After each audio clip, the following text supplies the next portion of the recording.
जी, मेरे साथ महिला आयोग सदस्य सुनीता श्रीवास्तव हैं। अभी लखनऊ से सीधे बलिया हैं और संजोग अच्छा है कि उनके साथ एक आवश्यक बैठक महिलाओं की संबंधित समस्याओं को लेकर अभी आपने देखा कि एक बैठक चल रही थी। जिला प्रशासन अधिकारी भी साथ में हैं मैम के। आज आप बलिया में हैं, तो बलिया में आने से पहले एक आपने जन समस्याओं को लेकर, महिलाओं की समस्या को लेकर सुना। क्या लगा आज के अवसर पे जो कार्यक्रम आयोजित थे जिसमें आप शामिल थे, उसमें क्या लगा? भैया ये तो हर महीने लगते हैं और इसी नाते आज भी लगा हुआ है मेरा। मैं बहुत सारी महिलाएं आई थी, मैंने उन सबका समस्या सुना, कुछ का निस्तारण कर दिया, कुछ को मैंने संबंधित विभाग और संबंधित प्रशासनिक अधिकारी के जिम्मे सौंपे हैं, वो भी निवारण हो जाएंगे। महिला हेल्पलाइन के लिए सरकार क्या कर रही है? नहीं, महिला हेल्पलाइन तो बने हुए हैं और जो भी इस पर अपना प्रयोग करते हैं, जो लोग भी फ़ोन करती हैं, सबको अपने अपने जगह से व्यवस्था मिलता है। वो तो सरकार ने बना रखा है महिला हेल्पलाइन और वो चल भी रहे हैं। हर थाने में, हर चौकी में वो नंबर लगा भी हुआ है, तो वो तो चल रहे हैं। महिलाओं के लिए सरकार क्या कर रही है? सारे कुछ तो महिलाओं के लिए ही हो रही है। राशन कार्ड से लेकर के और आवास, सुमंगला योजना, बेटी बचाओ बेटी पढ़ाओ के लिए जितनी, कल जब बेटियां जन्म होती थी तो लोग मातम मनाते थे और आज बेटियों का जन्म होता है तो हम लोग क्या उत्सव मनाते हैं, हम लोग एक कार्यक्रम करते हैं उसके लिए। और जन्म से लेकर के पढ़ाई लिखाई तक के, यहाँ तक कि शादी के खर्च भी जो कमज़ोर वर्ग के लोग हैं उनको सरकार दे भी रही है। तो सरकार के नज़र में तो मुझे लग रहा है कि ये कहने में थोड़ा सा सही नहीं लगेगा, पर यह है कि पुरुष से कहीं अधिक चिंतित महिलाओं के लिए सरकार आज हमारी है और हम लोग सरकार के हर नियम से महिलाएं आज खुश हैं। आज आपको दिख भी रहा है ये सारी चीज़ें। सरकार द्वारा जो महिला संचालित हो रही हैं, जो महिलाओं के लिए जो संस्थाएं बनी हैं आपके बलिया में, उस दृष्टि से, आपकी दृष्टि से वो संस्थाएं किस तरह से चल रही हैं? नहीं, हमारी सारी संस्थाएं बहुत अच्छी चल रही है और संबंधित अधिकारी उसके या संबंधित कर्मचारी भी बहुत अच्छे से काम करते हैं। क्योंकि ये मेरा गृह जनपद है तो मैं इस प्रोटोकॉल के बाद भी महीने में 2-3 बार आ जाती हूँ और सबसे मिलती हूँ, सारे जगह जाके देखना सुनना होता है। तो मेरे समझ से सब कुछ सही चल रहे हैं।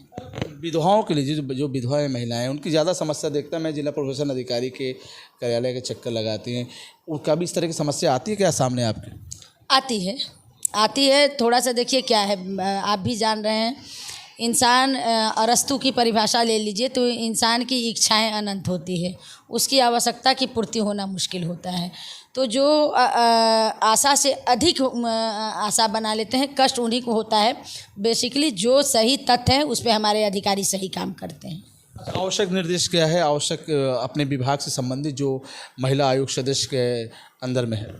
मैं अपने सभी विभाग के कर्मचारी, अधिकारी या प्रशासन के लोगों से यही कहती हूँ कि महिलाएं चाहे जिस परिवेश में आएँ, जिस भी कष्ट को लेके आएँ, हमारा प्रयास ये होना चाहिए कि मैं उसको 100 नहीं 101% शांति से, अपने व्यवहार से और अपनी मानवता को दिखाते हुए उनके साथ न्याय करें।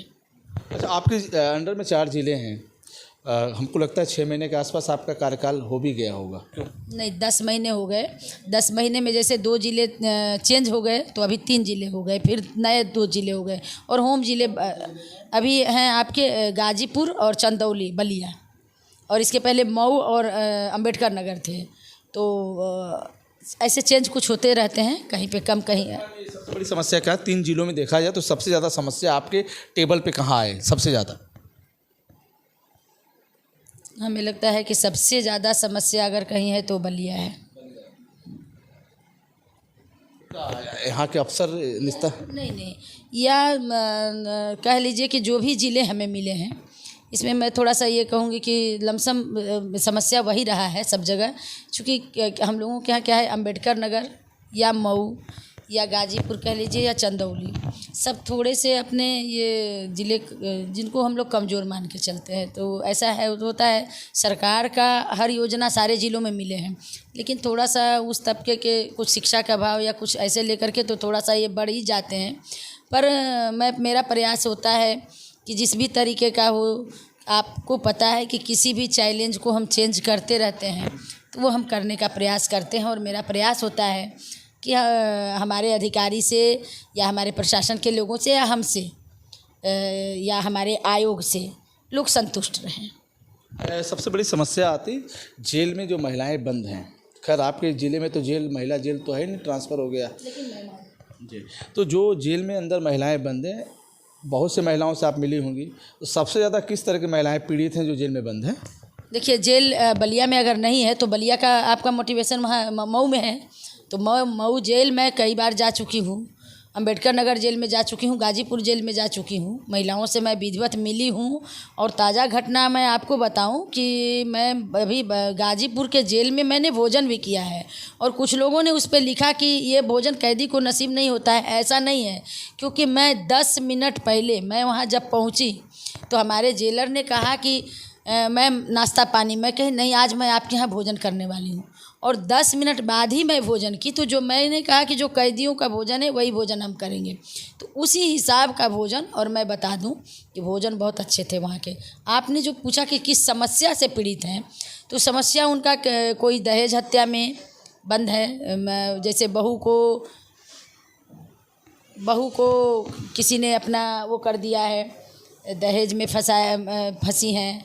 कोई जो है ज़मीनी विवाद में फंसी हैं, कोई लड़ाई झगड़े में फंसी है। कभी परिस्थिति बस 20 साल पहले किसी का मर्डर हो गया है, वो सारी केसें खुल जा रही हैं तो उसमें आकर के फंसी हैं। ऐसी ही महिलाएं हमको मिलती हैं। बहुत से ऐसे मैंने निर्दोष, उसके लिए कुछ पहल होती है क्या आपकी? देखा जाए कि उनकी पीड़ा, उनकी बात। बिल्कुल ऐसा हुआ है। अभी अंबेडकर नगर जेल में एक महिला बंद थी जो 97 का झगड़ा था। वो महिला बिल्कुल उठ बैठ नहीं पा रही थी, वो चलने लायक भी नहीं थी। मैंने पूछी तो पता चला कि ये 97 के झगड़ा क्या है। तो जेलर साहब ने कहा मैम कुछ आप लिख आयोग से करवा देंगी तो इस महिला को रिहाई मिल जाएगा। हमारे आयोग ने वो प्रयास किया, वो महिला अपने घर भी गई। हम लोगों का प्रयास निरंतर जारी रहता है। हम लोग भोजन चेक करना, उन लोगों की व्यवस्था चेक करना, अकेले जाके बात करना।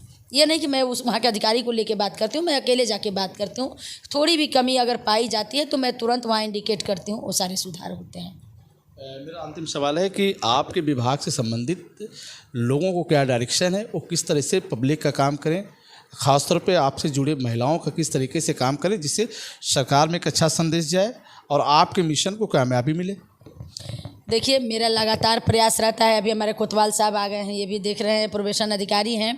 ये सारे लोग जानते हैं कि जो भी जिला मेरे अंडर सौंपा जाता है उस जिले के अधिकारी से, चाहे हमारे एसपी साहब हों, चाहे डीएम साहब हों, या नीचे के भी जो भी अधिकारी कर्मचारी, सबसे मेरा लगातार समन्वय बना रहता है। मैं सारे लोगों से बातचीत करते रहती हूँ, और मेरा और मेरे प्रशासन के लोगों का और मेरे अधिकारी का पूरा प्रयास होता है कि जो भी मामला आता है, तथ्य अगर सही है तो सही के साथ वो जितना जल्द हो सकता है न्याय कर देते हैं।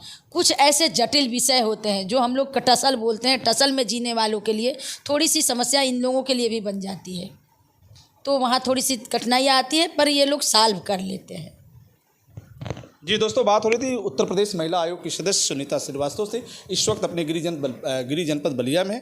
अभी आपने कई लोगों की समस्याएं सुनी, फिर हम आपसे जुड़ेंगे। नमस्कार।